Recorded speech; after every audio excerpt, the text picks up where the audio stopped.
Друзья, всем привет! Вы скажете: Артем, что ты делаешь в этих полях, в этой глуши? А я вот действительно вышел из дома пройтись, у нас буквально 200 метров отсюда до дома, чтобы вас убедить, что мы живем реально в глуши. Куда ни посмотришь, кругом одни поля, поля, поля. И даже вот так смотришь, ни души не видно. Недавно мы прочитали интересную статью о том, где предпочитают жить французы, в больших городах или в селах.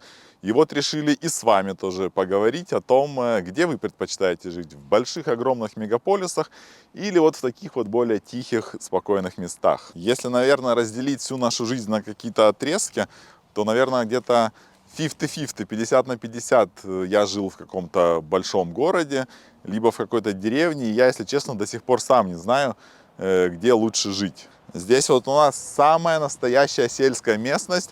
Это можно определить даже по вот такой вот большой куче навоза. Как видите, не весь навоз еще фермеры отвезли и высыпали перед мэрией. Кстати, смех смехом, но вот этот навоз и удобрения, это прям можно смело относить к одному из минусов жизни вот в таких вот местах. Потому что бывает после того, как один урожай собирают, перед посевом нового люди, фермеры приезжают, раскидывают навоз, и потом идет такой прям приятный амбре по всему поселку, и в это время нельзя ни открыть ни окно проветрить, ни выйти на улицу. Это просто, конечно, жесть. И как следствие, это большое количество мух. Вы даже не представляете, сколько у нас здесь мух. И вот только чуть-чуть выйдет солнышко, начинает как бы земля разогреваться, и уже мухи кругом. В магазине, в школе, в доме. И мы только занимаемся тем, что ходим, их бьем, отлавливаем, завешиваем всякие шторки, чтобы они не пролетали. В общем, это прям существенный минус, ребята. Но зато, согласитесь, есть вот такие вот места, где можно так погулять. И для жителей больших мегаполисов это точно какая-то диковинка. Выйти пройтись вот так вот по полю с навозом. К сожалению, нельзя такие места назвать экологически чистыми зонами. Воздух, я думаю, здесь не совсем прям у нас чистый, потому что кругом ездит очень большое количество машин, тракторов, всякой техники. И вообще найти какое-то место, где можно уединиться, скажем, порыбачить, во Франции очень сложно.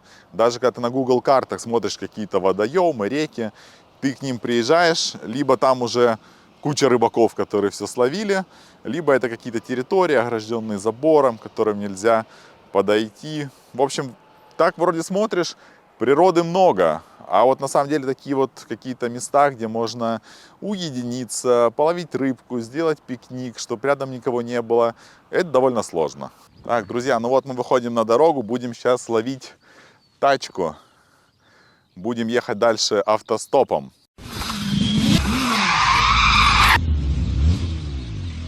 Кстати, хотел сказать пару слов о такси. Допустим, в нашей местности вызвать такси довольно проблематично, особенно если это воскресенье. Как-то раз у нас был такой случай, буквально 5 такси из 5, куда мы позвонили, они не приехали. Вот такое бывает. Так же самое, дела не очень обстоят и с общественным транспортом. Для того, чтобы сесть в автобус, нужно зайти на сайт, нужно зарегистрироваться о том, что вы сядете в такое-то время на этой остановке, и автобус тогда остановится, иначе может проехать мимо. В общем, без машины довольно сложно. Такси работает только по будним дням, и то по предзаказу, нужно заказывать заранее. Автобусы останавливаются тоже по предзаказу, поэтому если у вас нет собственной машины, то добраться куда-то до города не совсем просто. Ну и, как вы понимаете, Uber здесь тоже нету. Ближайший Uber находится в Париже. Поэтому либо велосипед, либо пешком, либо вот можно словить Машу. Ловим попутку, давай, давай, тормози вот сюда, сюда. Я здесь, заберите меня с этого поля. Эй, селянин, хватит пугать людей. Поехали, покажем, какие у нас здесь вокруг красивые деревни есть. Поехали, поехали, поехали. Только тебя надо прилично одеть. Так, ну что, на самом деле я нормально одет. Переобуться просто надо. Итак, друзья, дальше предлагаем вам проехаться по нашей округе и посмотреть, какие же деревеньки находятся между вот этими полями. Также, может, еще заглянем на виноградники, потому что не только одной пшеницей и картошкой мы живем. Также у нас есть очень много винограда, но это как бы чуть дальше вдоль реки Марна. Поехали!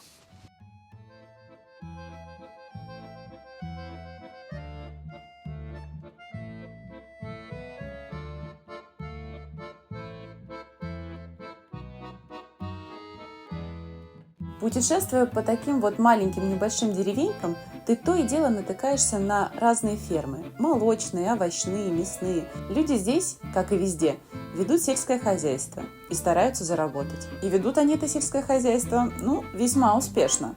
Мы очень часто покупаем сыр, сметану, картошку и молоко на ферме. И, кстати, молоко у нашего фермера стоит дешевле, чем в магазине, и оно намного вкуснее. А если вы досмотрите это видео до конца, то мы с вами прогуляемся по этой самой ферме и в компании очень интересной девочки.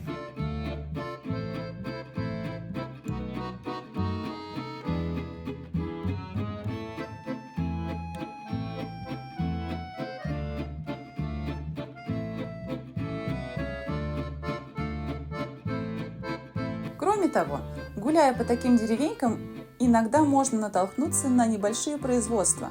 Например, такая вот фабрика кроватей и матрасов. И это очень популярная фабрика, и это очень популярный магазин. И много местных жителей покупают себе кровати и матрасы именно здесь. Согласно исследованию, для большинства французов идеальным типом жилья является именно частный дом, которым бы они хотели владеть, а не квартира. Но чаще все же они выбирают частные дома в городе, что означает близость магазинов, больниц, банков и прочей инфраструктуры. В общем, всего, что может облегчить жизнь человека. И все же на втором месте идеальным жильем для француза является дом в сельской местности. По соображениям спокойствия и тишины, но прежде всего из-за доступности цен. На третьем месте идут дома у моря и, наконец, дома в горах. Но там везде очень сильно дорого.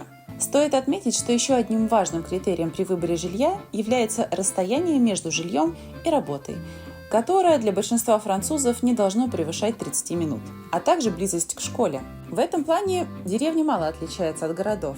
В каждом, даже самом небольшом населенном пункте обязательно есть школа. Или даже если школа находится в городочке поблизости, обязательно есть автобус, который приезжает за детьми утром и привозит их вечером после школы. Так что со школой обычно проблем нет.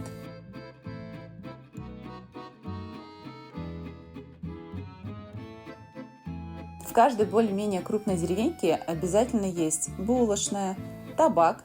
Табак – это вообще излюбленное место всех французов. Есть аптека и небольшая коммерция.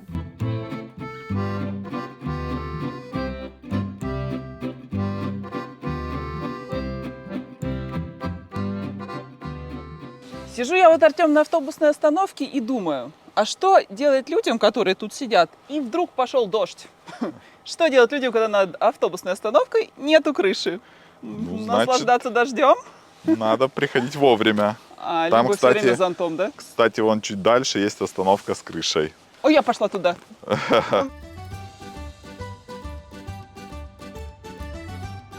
Так как мы находимся с вами на территории региона Шампань, здесь повсюду есть какие-то элементы, которые напоминают нам о том, что вокруг виноградники, что здесь производят вино, шампанское. И я, когда вот такое вижу, все время вспоминаю фильм «Укрощение строптивого» с Адриано Челентано, когда он вот ножками виноград мял.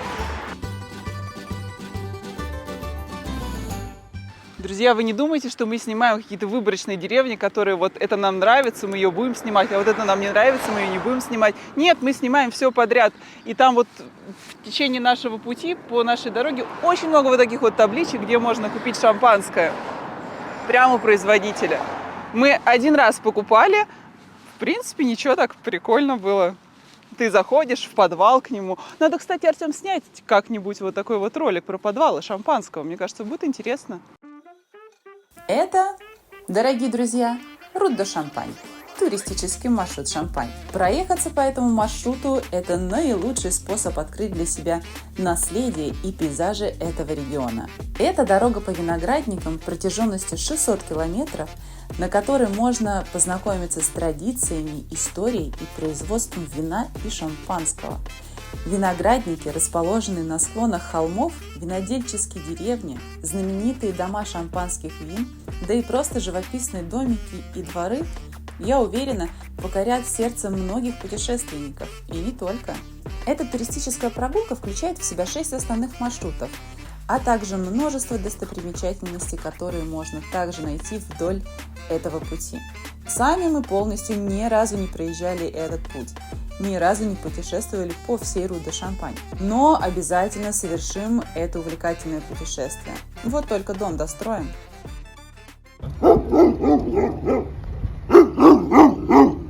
Едем и кругом какие-то туристические места. Прям целый какой-то маршрут. Уже, наверное, проехали с десятков поселков.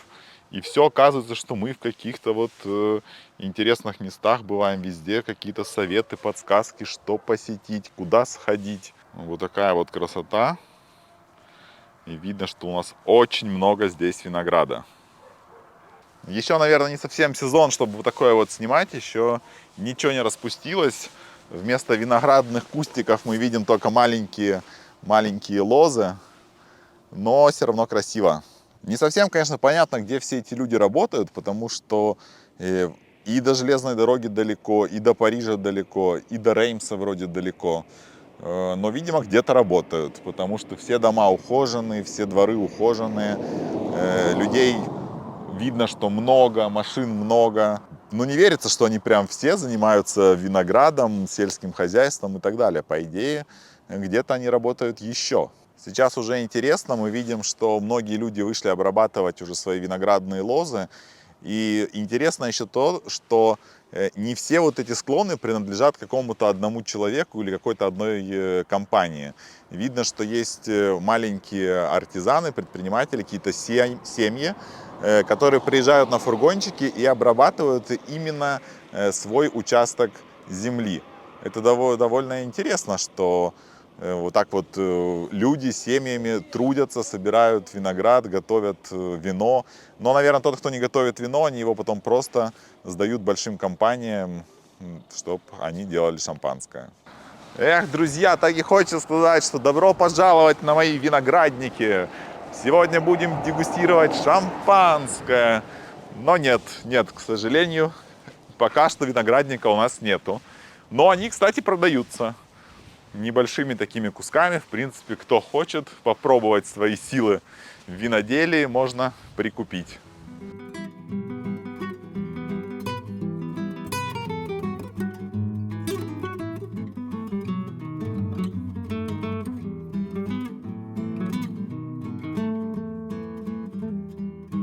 Деревня во Франции неотделима от ее красивых домов, построенных по традиционной французской архитектуре. Жизнь в этих деревнях размеренная. Большая часть населения – это семьи с детьми или пенсионеры. А молодежь, как и всегда, как и везде, уезжает в крупные города работать и учиться.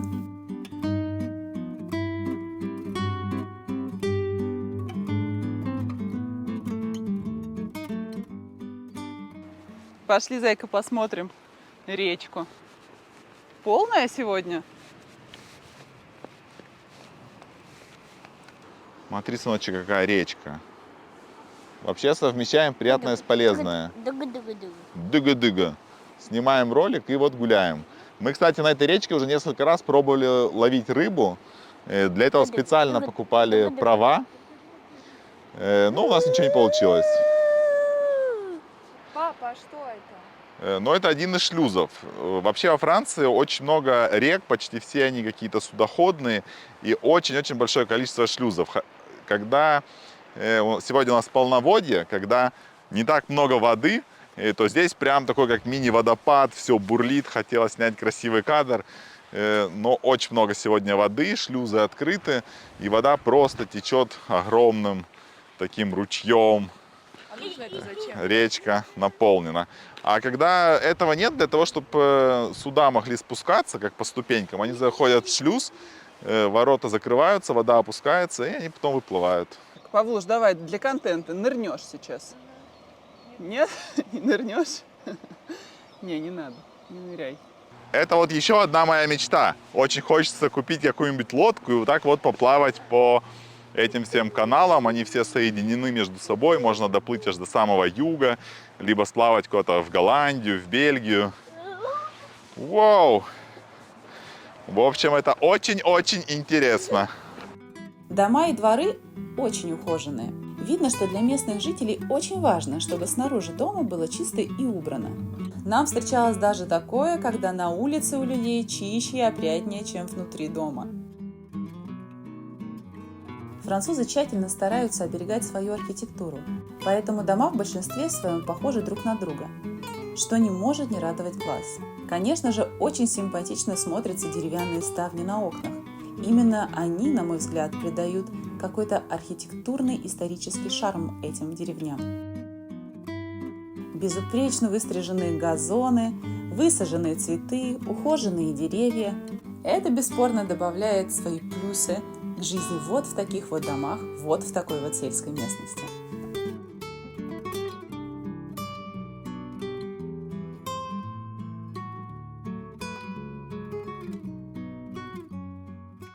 Ну ты же видишь, я видео пишу.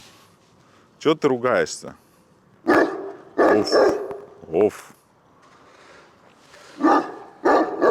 Артем, сходи-ка ты сними некрасивые дома, а то люди подумают, что здесь вот одна такая красота, дворцы, шикарные дворы и так далее. Ничего подобного. Вот иди и сними вот то, что я вижу в окно.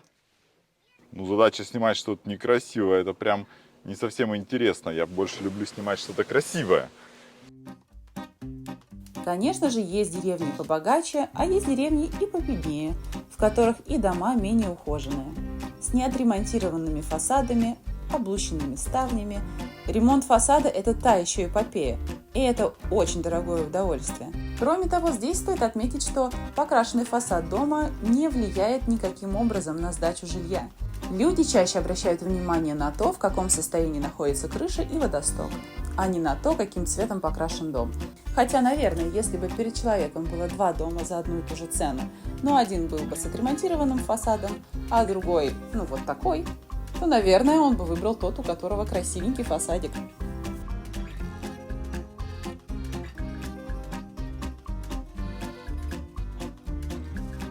Вдоволь накатавшись по округе, мы решили отправиться в город Шато-Тьерри, куда мы ездим за продуктами, на спортивные секции, да и просто погулять. По дороге нам встретятся еще несколько типичных деревенек с их типичными узкими улочками и каменными домами. Все-таки раньше французы строили более изысканные и красивые дома. Согласны?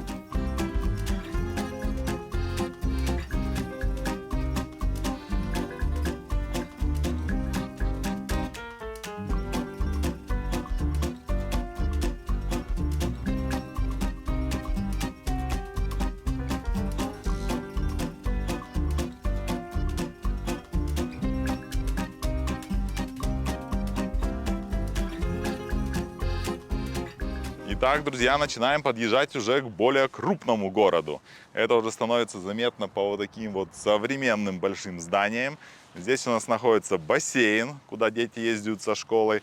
Там чуть дальше находятся наши строительные магазины, где мы покупаем материалы. Ну и всякий боулинг, всякие развлечения для детей. Даже рядом какой-то то ли завод, то ли что это, я не сильно знаю. Ну, в общем, начинается уже большой город, и сейчас мы вам покажем Шато-Тьерри.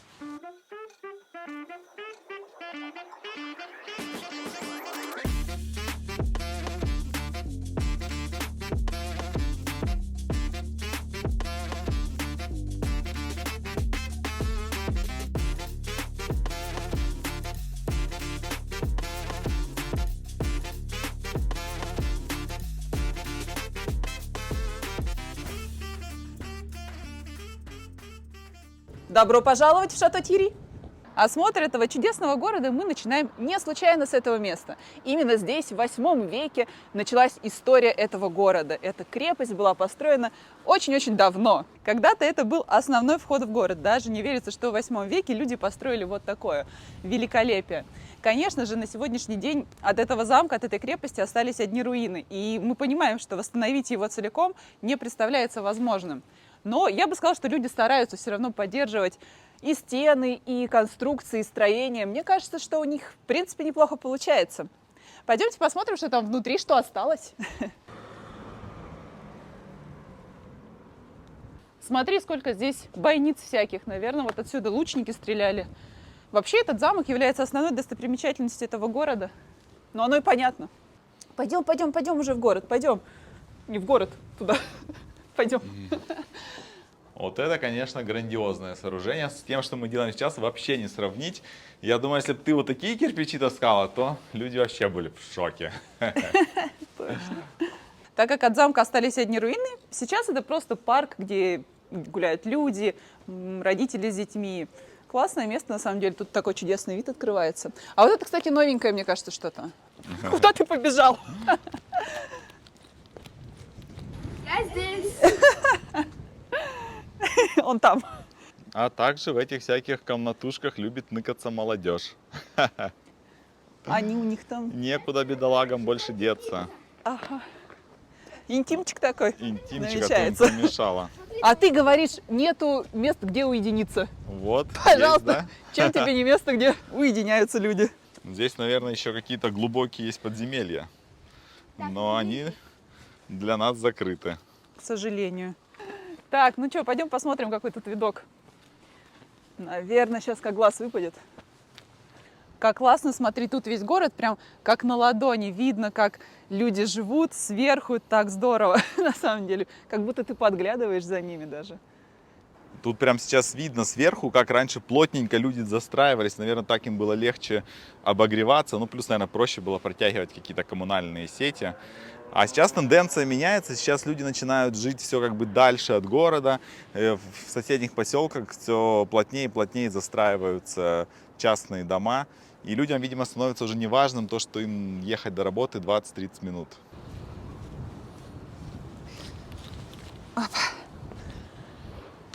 Посидим, понаслаждаемся городом. Вроде уже 100 раз все это видел, а все равно останавливаешься и на 5-10 секунд, но взгляд твой как-то замирает. Красиво, потому что... Ну, это вот, друзья, макушка нашей мэрии. Там я, кстати, получал свидетельство о рождении на Акселя. А с другой стороны речки у нас есть ЖД-вокзал. И здесь интересно то, что с той стороны, где у нас ЖД-вокзал, там есть огромный паркинг, где собирается куча машин. Все-таки, видимо, большая часть людей, они приезжают в город, оставляют машины и потом уже на поезде уезжают в сторону Парижа, работают, может быть, в Париже, может, где-то в его пригороде. Но, судя по парковке, таких людей очень-очень много.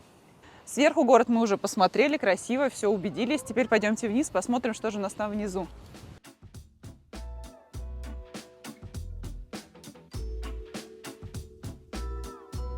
Если ты живешь в деревне во Франции, это совсем не значит, что ты полностью оторван от внешнего мира. Совсем напротив, вблизи каждого небольшого населенного пункта обязательно есть городок побольше, где есть свой отель де виль или большая мэрия, кинотеатр, множество магазинов с продуктами, косметикой, одеждой, агентство недвижимости, банки, аптеки, множество кафешек.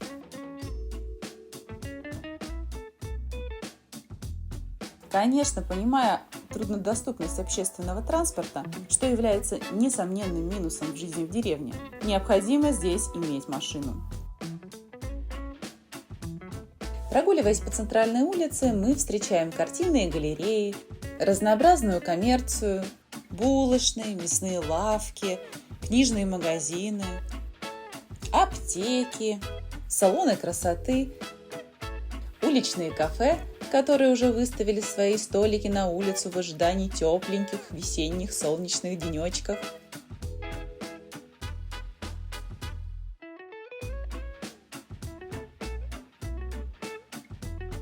Во Франции очень популярны антикварные лавки.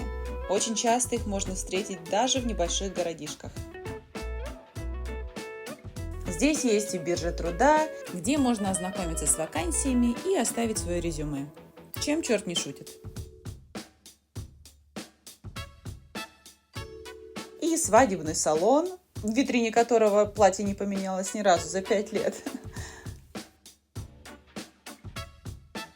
В Шато-Тири есть потрясающая набережная вдоль реки Марна. Мы обожаем здесь гулять. Это первое место во Франции, в которое мы действительно влюбились.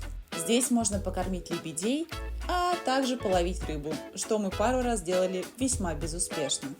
В этом городе родился отец французской басни Жан де ла Фонтен, о котором здесь напоминает практически все. Аутентичные старые улочки наполнены цветочными салонами, которые открыты даже в воскресенье, что весьма удивительно для Франции.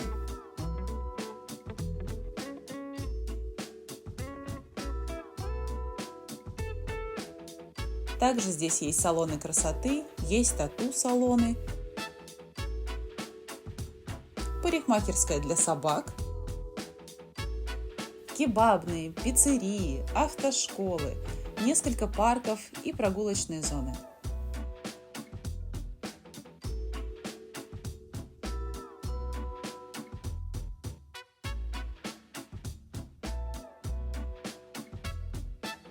Немного за городом расположен коммерческий центр с сетевыми магазинами еды, одежды, большими строительными магазинами. Есть все, что нужно для жизни. Всего в 10-15 минутах от деревни.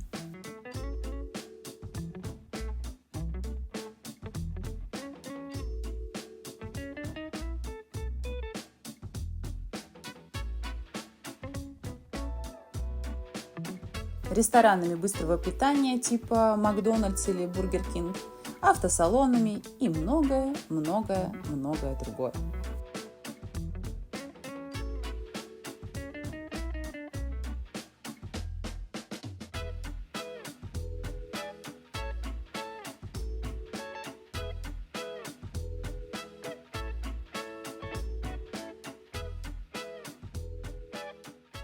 Ну что, дорогой, что скажешь?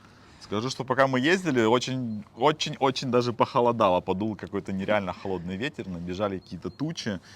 Какая у нас погода? Погода, да, резко изменилась.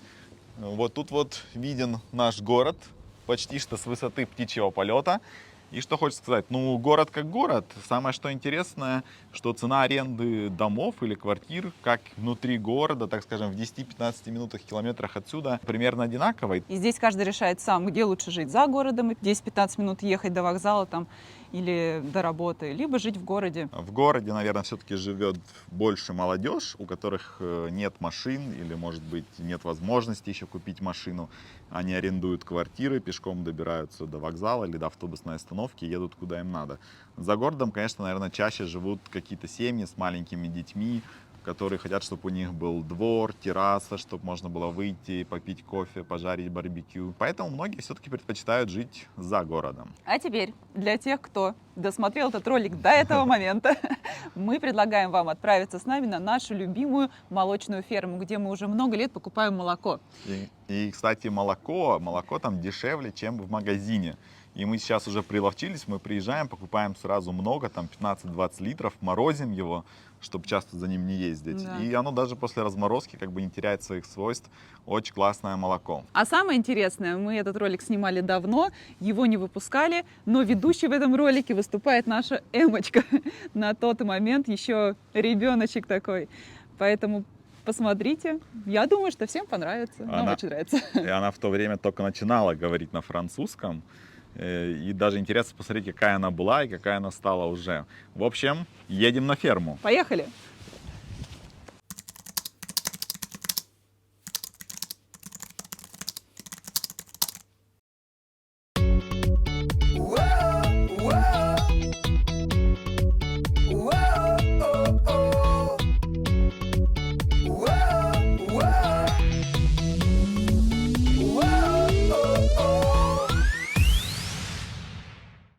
Привет! Сегодня мы в маленьком городке, который называется Люси-Ле-Бокяж.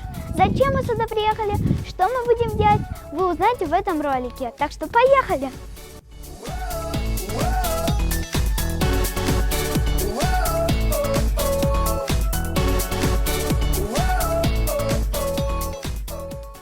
Посмотрите, как здесь красиво, как много цветов.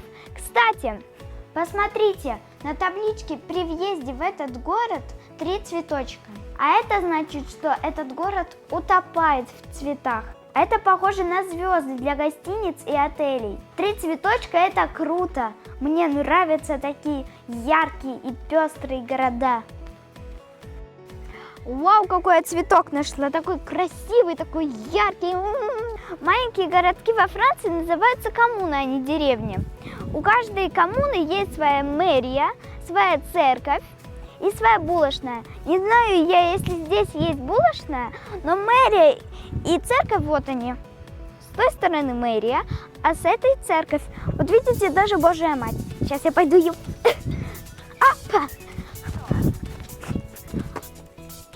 Как классно, красивая такая. Я уже много таких видела, но это тоже классно. Прогуливаясь по таким деревушкам, можно просто любоваться дворами. И никогда не знаешь, что можно встретить. Смотрите, что же это такое? Это же старая мельница, на ней раньше мололи муку. Интересненько, посмотрим, что вон там. Пошлите. Оп. А вот здесь старая прачечная, здесь раньше стирали одежду вот так руками. Интересно, туда не падали? А вообще все очень здорово сохранилось. Даже я столбики трогаю вот эти. Я очень люблю по бортикам ходить. Так зачем же мы с вами сюда приехали? А чтобы купить свежее молоко, домашние яйца и муку. Так, пошлите. Вон она, ферма. Там даже кот сидит. Машин вроде нету, можно идти. Привет. Мяу. Мяу. Итак, мы на ферме. Здесь есть мадам, которая ухаживает за этой фермой. Сейчас я задам ей несколько вопросов. Bonjour, madame. Bonjour. Combien vous avez de vaches? 40 vaches. 40 vaches. Oui, 40 vaches. Combien de litres donnent? Alors, Combien de litres de lait ils donnent un jour? alors, elles donnent environ entre 15 et 18 litres de lait par jour. C'est une moyenne. D'accord. Tu as des vaches à 6-7 litres et tu as des vaches à 25 ou 30 litres. D'accord. Est-ce qu'ils ont des prénoms? Oui. Chaque vache a un prénom. C'est comme les chiens et les chats. Tous les ans, c'est une nouvelle lettre. D'accord. Donc là, les petits veaux, c'est les noms R. Et là, les vaches, tu as un petit peu tous les noms, parce que tu as tous les âges. Tu as des vaches qui ont 3 ans, 4 ans, 5 ans, 6 ans. D'accord. Donc tu as Nora, Nani. Est-ce que vous avez une vache que vous aimez plus? Oh, on les aime toutes. Quand on est éleveur, on aime toutes nos vaches. On n'a pas vraiment de préférence. Comment vous faisiez la traite? Alors la traite, nous avons une salle de traite. Donc là, elle termine de manger et on va démarrer la traite. Tu vas m'accompagner et tu verras comment ça se passe. D'accord. Voilà. Vous faites ça au moins ou quelqu'un vous aide? Personne m'aide. Ah. C'est moi seule. Parfois, j'ai ma fille qui vient m'aider et ma maman. D'accord. Mais sinon, c'est moi toute seule. Ah. Mais c'est une salle de traite. Je ne traite pas à la D'accord. main. Donc voilà, je vais te montrer après. Ça fait longtemps que vous faites ça? Oui, ça fait 20 ans. Ah. 20 ans. Et avant, je travaillais dans un restaurant. Oui, oui. J'ai toujours aimé ce métier parce que ma grand-mère, enfin mon arrière-grand-mère, ma grand-mère et mon papa ont toujours trait des vaches et ont toujours été à la ferme. Et moi, j'ai grandi à la ferme. Donc en fait, je voulais reprendre la ferme. Et la Oui. petite jaune là aussi. Dans très Oui. peu de temps, elle va faire un petit veau. Oui. Peut-être qu'elle va le faire ce soir, cette nuit, demain, je ne sais pas. Et alors, comme ce sont des mâles, on ne les garde pas. Ils partent dans d'autres fermes qui accueillent tous les petits veaux mâles. Voilà. Et moi, je n'ai pas la place, donc je garde que les femelles. Tous les petits veaux là-bas, je les garde pour faire de futures vaches. D'accord. Voilà. Voilà, les vaches, elles mangent que du naturel. De l'orge, du maïs et du pois D'accord. en flocons. Donc c'est de la céréale, comme les petits cochons là. Et de la luzerne comme ça. Voilà. D'accord. Et donc, elles donnent pas trop de lait. Mais ce qu'on veut, c'est des vaches en bonne santé. Voilà. Que Oui, si c'est on pour- les pousse trop à donner beaucoup de lait, et après elles sont fragiles, elles seraient vite malades. Voilà. Donc on limite. Как здесь много коров, я даже не могу представить, как один человек может доить всех этих коров. Кстати, сейчас она нам покажет, как она это делает. А так коровы идут на дойку. Просто поразительно, как эти животные соблюдают очередь. Каждая корова идет на свое место. Alors là, tu vois, on a rentré 10 vaches Oui. et on traite 10 vaches à la fois. Ensuite, on prend la machine Oui. et on brasse. Ah, Voilà. Et tu vois, ça fait le même mouvement. La machine, elle fait ça oui, tout le temps. Et elle nous aide, ça évite de le faire à la main, comme maman le faisait quand elle était petite. oui, Tu vois. elle a fait ça.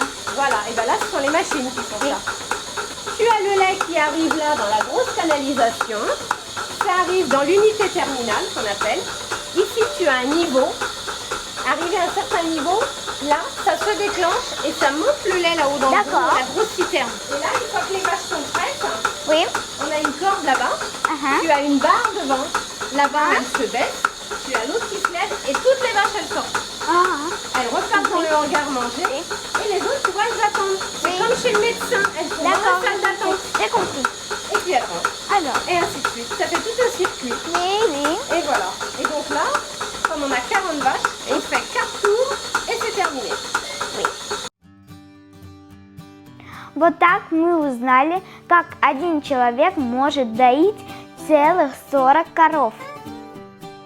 Затем мы пошли на мельницу смотреть, как делается мука.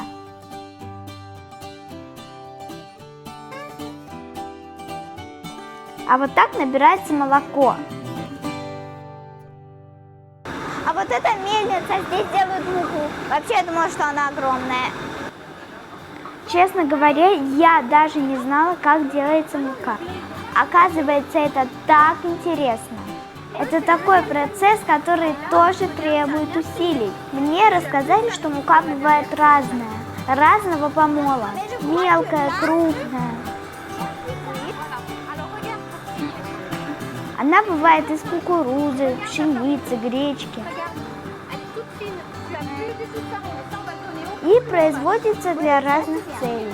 Например, та, что мелкая, ее используют для выпечки, а крупную на корм животным. Ну вот, наша ужасно интересная прогулка подошла к концу. Мне очень понравилось, я и представить не могла, что это так интересно. Экскурсия была очень хорошая. Если вам тоже понравилось, ставьте мне лайки, подписывайтесь на мой канал и гуляем вместе. Всем пока и au revoir.